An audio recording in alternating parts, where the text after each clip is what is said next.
Chapter 8 of Tractate Eruvin further discusses the laws of transferring between domains on Shabbos. The first Mishnah states, an easier way of making a communal Eruvin Techomin is to take a barrel of food and say that it should be owned by everybody in your town for people going to a house of mourning or to a wedding banquet. That's going to be explained in a second. Anybody who accepted to be a part of this Eruv, it works as long as it was before Shabbos started. The Gemara clarifies this communal Eruvin Techomin must only be made for a matter that's for a mitzvah, hence the need for it to be for people who are traveling to a house of mourning or a wedding banquet. This is clarified and it brings some similar cases. There's some more points along with details on the institution of an Eruv by specific family members. New Mishnah, the amount of food necessary to be given for this Eruvin Techomin is 2 meals worth of food for each person. The amount that this is lenient. Some say it's like your weekday meals, which he holds are smaller. Others say it's like your Shabbos meals, which he holds are smaller. It also gives specific qualifications to the amount and worth of the bread being used. The Gemara further gives exact details by certain types of bread and similar. There's further definition as to specific measurements from this time period given, and how they differed from those in different regions. This goes a bit further. New Mishnah, if there is a house with residents that open up to a courtyard, and residents that open to an elevated gallery, and they don't make an Eruv, so you can't carry between them, anything 10 handbreadths above the floor is part of the gallery, and anything beneath that is part of the courtyard. Similarly, if there's a pile of dirt or a rock 10 handbreadths high, they're part of the gallery. If less, they're part of the courtyard. If it's far away, meaning 4 or more handbreadths away, it always is a part of the courtyard. The Gemara brings a number of similar specific cases where similar concepts apply. They're all discussed further. There are also unique cases with ladders and galleries brought. There are points on water pits between 2 courtyards and their laws, and some particularities by ruins. This is all discussed further. New Mishnah, if your Eruv is placed in a gatehouse, portico, or a gallery, it's not a valid Eruv, and somebody who lives in one of those does not need to participate in an Eruv. If the Eruv was placed in a straw shed, barn, wood shed, or storehouse, it is a valid Eruv, and he is required to join in a potential Eruv.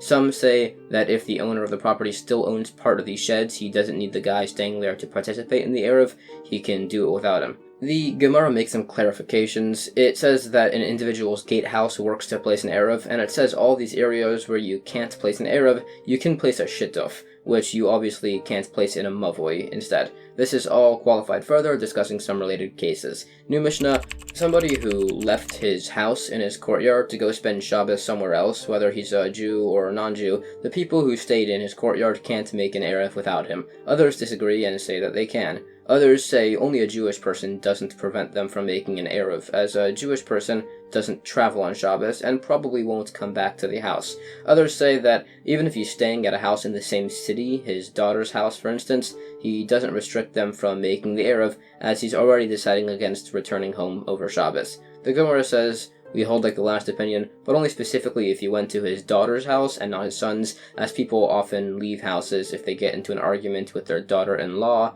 but not with their son-in-law. New Mishnah, if there's a cistern of water between 2 courtyards, you can't draw water from it, unless there's a 10 handbreadth partition separating it. There's arguments that can be above the well, if it has to be a bit beneath the lip of the well, or if the wall has to go all the way down. The Gemara says argument if below means below the lip or actually in the water, and similar, or perhaps all the way to the bottom or similar. Points on the cistern are qualified further. This goes further for a bit. New Mishnah, if a canal passes through a courtyard, you can't draw water from it on Shabbos unless there's a 10 handbreadth tall partition set up at its entrance and exit. Others say the walls of the courtyard are a sufficient division.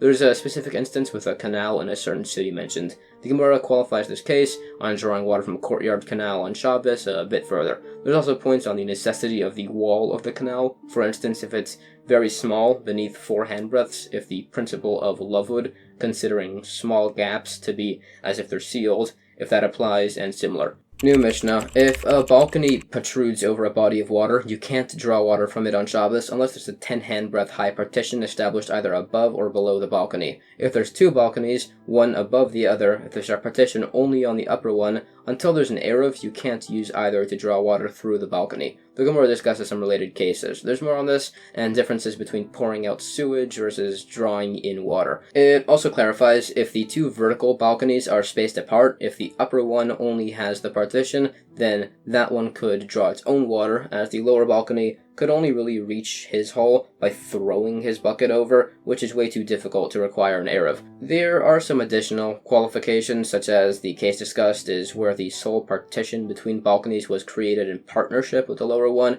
hence the requirement for an Eruv, and if they made a partition for the lower one too, the lower balcony would say they don't want to use the upper balcony, thus making them not require an Eruv. New Mishnah. If a courtyard is smaller than 4 by 4 cubits, you can't dump wastewater in it unless there's a cesspool which can contain at least 2 se'ah, an old form of measurement of water, prior to it overflowing into a public domain. It can be inside or just outside the courtyard, but if it's just outside, it must be covered. If it's a drainage pipe running out of a courtyard for a while into a public property, the first 4 cubits going out must be covered so you can pour wastewater into it on Shabbos. Others say you can't pour directly into the pipe, no matter how far into the courtyard it reaches. You have to pour it onto a roof or something that'll then flow into the pipe.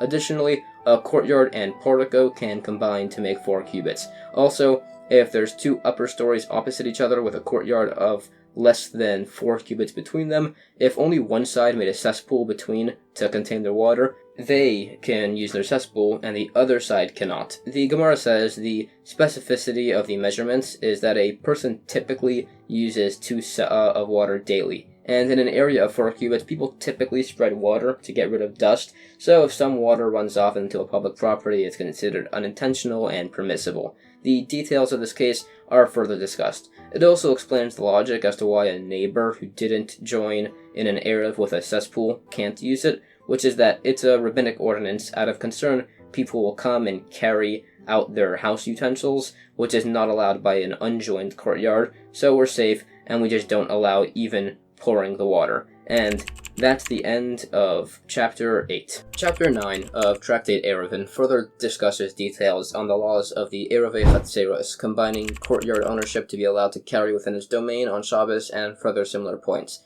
The first Mishnah says all adjoined roofs are considered to be one domain, meaning even if the residents of the houses didn't make an Eruv, you can still carry across the roofs. This applies as long as there isn't a 10 handbreadth height difference between the roofs. Others disagree, saying each roof is a separate domain, so you can't carry between them. Some say that adjoining roofs, courtyards, or karpaf lots are considered to be one domain if the utensil being moved started Shabbos in the area, but not if it started Shabbos inside the house. The Gemara clarifies the opinion that allows carrying between these roofs. It's a safeguard against transferring an item from a public domain to another elevated public domain. This is discussed further. The opinion that doesn't allow carrying between the roofs, some say that prohibits carrying between roofs at all, more than 4 cubits at least. Others say it just prohibits carrying across the actual roofs. They argue and bring sources. There are further specifications and possible allowances on larger roofs if they have walls above that can act as side posts. There are some other unique cases brought. What if there's a permanent ladder or a second story and similar? There's also points on carrying to an adjacent roof of a portico or ruin,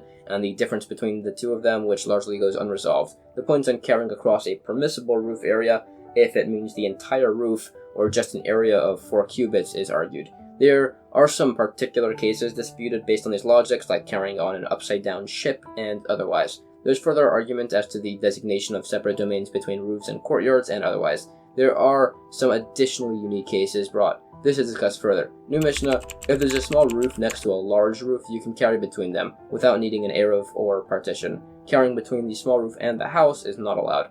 If a large courtyard opens into a smaller one, you can carry between the courtyards, but not from the small courtyard to its houses, as the small courtyard is just considered to be an entrance to the large one and is not an independent area. The Gemara debates the necessity for both cases. One opinion says that as the roof's wall doesn't extend upwards physically and isn't visible from the roof, we don't consider the wall to extend up at all, but both are still allowed, as the walls are both visible, as by the case of the roof doesn't extend past the walls, thus leaving the walls also visible. The opinion that says the wall is considered to extend upwards even if the wall isn't visible from the roof says that the case is where it's a roof that many people walk on, like the courtyard, so the walls aren't considered here to extend upwards. This and related cases are discussed. There are also related cases by a sukkah, overhanging roofs, and others brought with unique qualifications, and some cases by partitions by farmable land in a vineyard and otherwise, such as uniquely combined 3 karpov lots, which are ruled leniently by. There are also some points on elevated walls brought, which we discussed further. There are some additional points. New Mishnah,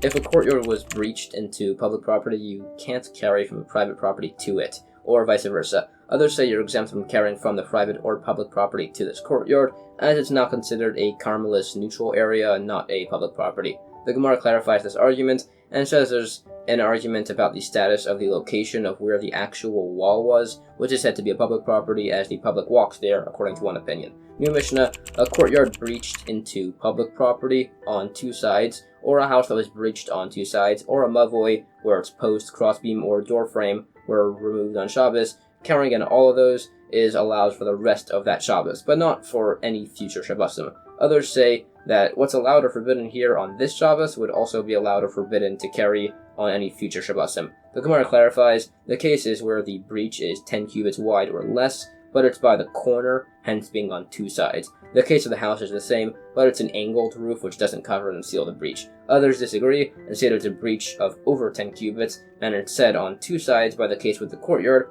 as that is the case where it's by the house, which is very specific with its breaches and measurements and looks like this. Their logics are also explained. This is further discussed, and in regards to carrying in the specific breached regions listed during the rest of Shabbos, it says it's allowed for the rest of Shabbos if the breach is also a Carmelist, which is only a rabbinic issue, but it wouldn't be allowed for the rest of Shabbos if it was into a public domain, as that's a biblical issue. New Mishnah, if you build a second-story house on top of and spanning across a public property above two other houses, or a bridge with a road underneath, you can carry beneath that on Shabbos. Others disagree. It also says an argument if you can make an Eruv for an open mavoi with two walls. The Gemara questions the logic of the opinions whether the elevated house is allowed beneath, as there are two partitions on either side, or because the edge of the roof is viewed as if it extends downward and seals off the opening. Based on the source, it's the latter explanation. And that's the end of chapter 9.